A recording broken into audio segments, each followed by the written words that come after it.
خدا کہتا ہے مال دے دوں گا، کافر کو بھی دوں گا، سونے چاندی کے اس کے در و دیوار کر دوں گا، بیوی بچے جتنے مرضی مانگ لو، میں نے اس زنیم کو بھی دے دیا، ولید بن عتبہ کو بھی دے دی، تم کو بھی دے دوں گا، جتنا مرضی لے لو، مکان محلات جو چاہے لو، مگر ایک چیز نہیں دوں گا، الا بذکر اللہ تطمئن القلوب، دل کا اطمینان نہیں دوں گا۔ یہ سن لو، ہر چیز دے دوں گا، ہر آسائش دے دوں گا، ہر چیز دے دوں گا، مگر دل کا اطمینان نہیں دوں گا۔ الا بذکر اللہ تطمئن القلوب، میں اطمینان قلب تمہیں نہیں دوں گا۔ اس کے لیے ایک ہی چیز لازم کہ تم میری یاد میں رہو، میری یاد کے بغیر کوئی اطمینان نہیں۔ اور دیکھو خدا کہتا ہے، دیکھو تم عذاب و ثواب سے ڈرتے ہو، زندگی کی بلاؤں سے ڈرتے ہو، کشیدگیوں سے ڈرتے ہو، مالی افلاس سے ڈرتے ہو، گھریلو تلخیوں سے ڈرتے ہو، بچوں کے معاملات سے ڈرتے ہو، اور تمہارے ڈر ہی نہیں ختم ہوتے۔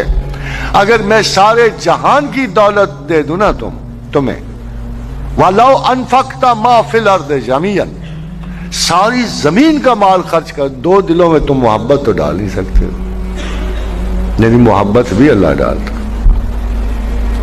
دل میں اطمینان بھی اللہ دیتا ہے، اور بغیر اس کی یاد کے اطمینان آتا بھی نہیں ہے۔ اور آپ سارے مسلمان ہو اور اطمینان قلب کے لیے آپ خدا کو یاد کرنا مناسب ہی نہیں سمجھتے، تو پھر آپ کو کہاں سے اطمینان ہے؟ پھر آپ کیسے مسلمان ہو؟